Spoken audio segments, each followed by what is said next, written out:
Hi guys, and welcome back to the channel. I'm Dharma Helper, and this is DH Reviews. This is my Season 2, Episode 6 review of Agents of S.H.I.E.L.D. If you missed any of my previous Agents of S.H.I.E.L.D. reviews, there will be a link in the description of this video, as well as an annotation behind me on the screen. Click either of those, and that'll take you right to those reviews. Also, earlier this week, I put out my Season 1, Episode 6 review of Gotham, which I will have a link to the Gotham playlist in the description of this video as well. Season 2, Episode 6 of Agents of S.H.I.E.L.D. was called A Fractured House, and the main story involved an attack on the United Nations, orchestrated by Hydra to make it look like S.H.I.E.L.D. had attacked the United Nations, and the repercussions and the reaction to that attack on the government side and on S.H.I.E.L.D's side, and on the world stage as a whole, that whole reaction to it. So with that said, that's kind of the story of the episode. Let's talk about the characters, and let's talk about Coulson to start off with. And in this episode, the whole map thing and the drawing and the etching and all that took a back seat to director Coulson in that storyline and how he's been coping with the leadership role and building S.H.I.E.L.D. up internationally. And this whole attack of the United Nations really strikes a huge blow to that effort. It throws a wrench in the works, and he struggles to keep his international agents safe. And the way that he does that is he directs them to a safe house that a Belgian diplomat, I believe it's a diplomat or a UN guy, set up so that they can go there and be safe and be in hiding. But that's actually a trap and a honeypot almost, where the Belgian guy is working with Hydra to bring these S.H.I.E.L.D. agents to the safe house and kill them when they get there. And so he takes that pretty hard, and we see the weight that it's been that being director has been having on Coulson, and that was good to watch. I'm glad that that's being conveyed, that on top of all this alien stuff, he's still director of S.H.I.E.L.D., and he still has an obligation to his agents to keep them safe and to keep S.H.I.E.L.D. operating and keep S.H.I.E.L.D. alive. And the one thing that I did want to mention about Coulson is that he's obviously going to have a reaction to this attack and a retribution and a retaliation to this attack. And I want that to be something that S.H.I.E.L.D. can be proud of.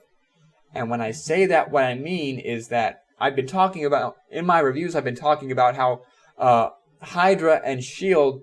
have been acting almost in tandem in terms of their methods and the things that they're doing. And it's hard to distinguish where the line is between what S.H.I.E.L.D. does and what Hydra does. And in this episode, Hydra takes one step over the line, and I think that the reaction and the retribution that S.H.I.E.L.D. has to that has to be something that they can say to the world, this is who we are. We're S.H.I.E.L.D. We're not Hydra. We won't do what Hydra will do. And it'll be something that his team can get behind and that they can be proud of, and something that he can get behind and be proud of and say that we did our best and we won't cross that line that Hydra is going to cross. And so that's sort of my thoughts on Coulson in this episode. Again, I really think that the reaction to this Hydra attack is going to be the most important decision that he has to make so far in the season. Let's talk about Fitz and Simmons in this episode. Fitz and Simmons, in my last review, I talked about how I thought that the reunion for Fitz and Simmons was a little bit lacking. And in this episode, we get a little bit more of that. And I was actually satisfied with what we got out of this episode. We learned that Simmons left because she thought that her presence was more of a hindrance to Fitz. And we learned from Mac that Fitz is healing in his own way, and that the most dangerous thing to Fitz is Simmons. And I thought that was interesting because the two of them work so well together, and the one thing that I thought might pull Fitz out of it, would be working in tandem with Simmons and having that person to bounce things off of, and that's not the case. Simmons, I think the reason that that's not the case is that Simmons, as Max says, is under the impression that Fitz needs to be healed and Fitz needs to go back to the way that he was. And that's not going to work because, again, Mac talks about how there's no going back to that. Fitz is different, and there's nothing wrong with being different or growing from his experience with Ward. And to me, that idea of the having Fitz grow and having Fitz evolve, that makes sense. As a character, there's no way that he can step backwards and just ignore everything that happened. He has to move forward, and Simmons has to take that step forward with him, or she's not going to be able to reconnect with Fitz on the level that she wants to. Adding on to that, Fitz has this whole thing where he has a crush on Simmons, and these are just the crush on Simmons and Simmons not being able to accept that Fitz is going to have to change. These things are barriers that are in the way of Fitz and Simmons reconnecting and having that relationship. And I think those are the barriers that they're going to have to overcome if they're going to be friends again and if they're going to be partners again, and if they even want to. If Fitz, the more evolved Fitz, is even going to want to work with Simmons again, because Simmons left him and he's got all these feelings for Simmons and he's working on his friendship with Mac. So he's evolving and she's sort of holding him back. So I'm wondering if their separation is the best thing for Fitz, and that it might be the best thing for Simmons. So where that goes is going to be cool and interesting and entertaining. And I think, again, that question of should things go back to the way that they were is going to be something that they're going to have to answer for themselves over the course of the season. And so that covers my thoughts on Fitz and Simmons. Again, I was glad that we got the reunion, and in retrospect, I was glad that they waited to give it the screen time to really flesh out all of those points, in terms of Simmons and why she left and what she thinks about Fitz and what he thinks about Simmons. I'm glad we got that screen time for that. So let's talk about Bobby and Hunter in this episode. Because in last episode we learned that Bobby is Hunter's ex, and in this episode they sort of have to come to grips with working together in S.H.I.E.L.D. and with sort of reconciling their differences and their past. And Hunter really puts on almost a face where he's like, I have all these different things, and at the end of the day, he really wants to work with Bobby. At the end of the day, he protects her, he keeps her safe, and he's trying very hard to mend that fence. No matter what he says, no matter what Bobby says, they're trying really hard to mend that fence. And that was entertaining. That was cool to watch those two bounce off each other, and those two characters are really cool to watch. And at the end of the episode, Hunter wrestles with leaving S.H.I.E.L.D. To run away from that almost. And I think that's a mistake. And Bobby says, if you want to stay, stay. And I think the two of them are going to be friends again. And I think the two of them might reconnect in terms of a romance. But that's kind of reaching. I think, if anything, the most important thing is that they are friends. And again, I really like those two characters. And those two characters are a great addition to the cast. A great addition to the story for the second season. So more from them is going to be great. On Bobby's side of things, I think she really wants to make amends for whatever transgressions that she did against Hunter, and for whatever things that she might have said against Hunter. And on Hunter's side of things, he really just he knows that he made a mistake, and he knows that he screwed up, and he wants to make amends for that, and he wants to almost kind of win her over, but he doesn't want to get in the way of her success. And so to see that sort of dynamic where Bobby thinks that the two of them should work together and can work together, and then Hunter thinks that he thinks that he's almost toxic to her, almost sort of holding her back in kind of a way that Fitz and Simmons, that relationship where Simmons is holding Fitz back. To see that was kind of cool, and I think Hunter's wrong. I think he's not holding her back. I think he's not giving himself enough credit. So that kind of covers my thoughts on Bobby and Hunter. And let's talk about Ward for this episode, my favorite character.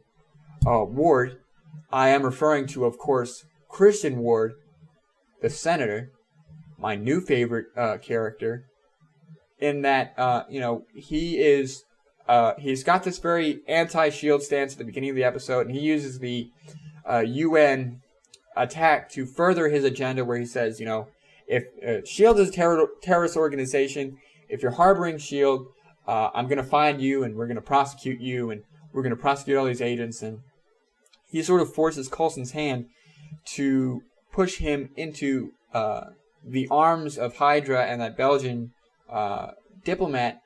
And maybe that was on purpose. Maybe that was sort of a political power play where he's working with Hydra. I don't know. That's kind of a theory. I don't know. But at the end of it, he and Coulson have a sit-down at the same time that Ward and S.H.I.E.L.D. are going to have a sit-down. And that scene was my favorite scene in the episode, where it's this dynamic where on one hand you have Christian and Coulson talking things over, and then Grant and S.H.I.E.L.D. talking things over. And it looks for a minute that S.H.I.E.L.D. is going to put a wrench in Coulson's plan to turn over Ward to Christian in exchange for cooperation and help from the government. But it turns out that S.H.I.E.L.D. was just there to extract information from Ward, and they were going to turn them over anyway. And so the conversation with Christian and Coulson, we learn a little bit more about the relationship that Christian has with Grant. And we learn Christian's side of the story in that he says that Grant is a liar, surprise, and that Grant has been manipulating people his whole life and blaming his outbursts on Christian, and that Christian has been doing his best to be his big brother, but he can't turn his back on on Grant for a second, or Grant will snap. And so to see that storyline and to see Christian's side of everything, I believe Christian, because everything that Christian says has been backed up. He said that Ward will lie and lie and lie until he finds someone to believe his lies. And we're seeing that with S.H.I.E.L.D. and Ward. Ward is lying and lying and lying to everybody until he's finding somebody who he can manipulate and who will believe his lies. And he's manipulating S.H.I.E.L.D. or trying to manipulate S.H.I.E.L.D. In such a way that it makes what Christian's saying make sense. And what Ward is saying, we can't believe a word of that because he's a liar and he's a Hydra agent and a manipulator. And maybe that's intentional, and maybe I'm being taken for a ride here, but for now I believe Christian. And so that takes us to Grant and to his whole thing, because they arrange the prisoner transport, and Grant won't shut up about S.H.I.E.L.D. And all he says is S.H.I.E.L.D., S.H.I.E.L.D., S.H.I.E.L.D., S.H.I.E.L.D., I'll take you to your father. S.H.I.E.L.D., transfer me to my brother's mistake. He's a liar. S.H.I.E.L.D., we should be friends. S.H.I.E.L.D. this, S.H.I.E.L.D. that. And it's really annoying and really sort of a waste of that character. And I'm glad that we saw that the team is sort of mirroring that, mirroring what I feel, and that they don't believe Grant for a second, and that they understand that he's delusional and kind of a whack job, and nobody's buying into what he's saying. S.H.I.E.L.D. almost does for a second, but Coulson puts it back on track. And so they have that whole thing where as Grant's being transferred, he says, this doesn't change anything. S.H.I.E.L.D., I'll take you to your father, blah, blah, blah. And then Simmons steps in front of S.H.I.E.L.D. to sort of shield her. And I like that. I like seeing that side of Simmons, and I like that particular scene because it sort of mirrors real life, where, that body language of protecting somebody from a dangerous person, where you'll step in front of them and you'll say, you know what, you don't talk to her, you talk to me. And if I see you again, I'm going to kill you. And I like that. And then we see Grant being transferred, and Coulson says, don't give him an inch. And the first thing that they do is they give him an inch, and they put him in these regular handcuffs, which is a red flag for me off the start, because the first thing I'm not a smart person by any stretch, but even I know that whole thing where you break your thumb and you dislocate your thumb and you slip out of the cuffs. So putting him in regular handcuffs and not monitoring him in such a way that he's allowed to break his thumb and escape those handcuffs, that was sort of amateurish. And he does that thing where he breaks his thumb and he slips the cuffs, he grabs the gun, and he does that whole thing where he's escaped.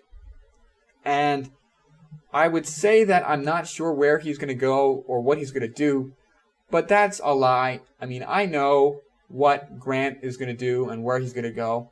The first thing he's going to do is he's going to register SkyFanClub.com and put all his Sky fan fiction on that website, and then he's going to buy a bunch of costumes and go to Comic-Con dressed as Sky, and he's going to, recruit a bunch of Sky, fans and build a fan club and write some fan fiction and go to Comic-Con and stalk Sky and, paint a picture of Sky and him in a happy house, and he's going to say, he's going to get Sky's phone number and call Sky and be like, hey, no, you hang up. And then Sky's going to hang up, and he's like, no, you hang up. Because he's got people watching, right? Because the fan club, so he's put on a face, and then he's like, oh, Sky, we're best friends. You're playing a prank on me. Click. And it's going to be annoying. It's going to be just, every time we see him, he's going to be, I miss Sky so much. I got to go back and get Sky and rescue Sky from all these demons and monsters in the walls. And it's just going to be stupid. It's going to be dumb. In all seriousness, he's probably going to go to Raina and to Sky's father and be like, guess who's back? Me. I want my job in Hydra back. But really, I'm just kind of using you to get to Sky, and then I'm going to go do my thing with Sky. And it's going to give me a headache talking about it. So I'm very disappointed, number one, with how they're handling Grant's character and how they're making his obsession with Sky so blinding to what he could actually be accomplishing. He could actually be accomplishing some really cool stuff if he wasn't so obsessed with Sky. And that's disappointing to me, because I have nothing against the character or the actor or anything like that. Just his obsession with Sky is just mind-blowing. And again, I'm glad that the show is not afraid to say that's the case. And the show is not hiding the fact that this is delusional and dumb, but they continue to do it. And that's the disappointing part, is he's not over it. And everybody else is. So that'll cover my thoughts on Grant, and that'll bring me to my thoughts on the episode as a whole. And my thoughts on the episode as a whole, I was impressed with the episode, and it was an improvement over the last episode. But again, the Sky thing is I can't get over it. I can't get over it, and it's almost like infectious. It's holding the show back. This whole obsession with Sky is holding the show back, and it's making it less of a show than it could be. It could be great, but it's just good at this point. At the end of the episode, we saw the guy getting the tattoos of the map, and the map's almost done. So I'm interested to see where that goes, and whether or not this guy was an ex-S.H.I.E.L.D. agent or an ex-Hydra agent or a third party that just happened into the alien writing and happened into the serum, or he got these powers some other way. Garrett and Coulson got the powers through the serum that S.H.I.E.L.D. developed, but that's probably not the only way that this could happen. So how that happened to him is going to be interesting to watch, and if he's a bad guy or a good guy or what. So those are sort of my thoughts on the episode. Again, at the end of the episode, they make that deal with Christian, and Talbot actually sort of over the course of this episode, he has a change of heart in terms of his stance on S.H.I.E.L.D. And now everything's sort of coming together, and the picture is a little bit clearer for everybody, where this is Hydra, this is S.H.I.E.L.D. So to see where that goes, I'm going to be interested in seeing where that goes, and the relationship now that S.H.I.E.L.D. has with the U.S. government, with Christian, Senator Ward, and with Talbot, and the cooperation and the collaboration that they can do, because Hydra has their allies in terms of Sky's father, and I assume Ward, because wherever Sky's father is, anything to do with Sky, Ward is going to be all over that like white on rice. So Hydra's got his army, and now S.H.I.E.L.D. has their allies. So things are building up for a pretty epic showdown here, and I'm going to be interested to see where that goes. So that'll do it for my review. If you like the review, leave a like down below so I know I'm headed the right direction. If you want to see more reviews like this, subscribe to the channel and you'll see my reviews as they come out. Mondays, Constantine. Tuesdays, Gotham. Wednesdays, Agents of S.H.I.E.L.D. Thursdays, Scorpion. Leave a comment down below if you have anything to add or anything to talk about. Leave a comment down below. Follow me on Twitter at the DH Reviews, and we can talk about the episode there. Agents of S.H.I.E.L.D. is going on a break next week, so I won't have a review for you next week. I might have some other kind of video for you next week or something like that, but if I don't, I just didn't think of anything to put up. So with that being said, I've been Dharma Helper, and I will see you in the next review.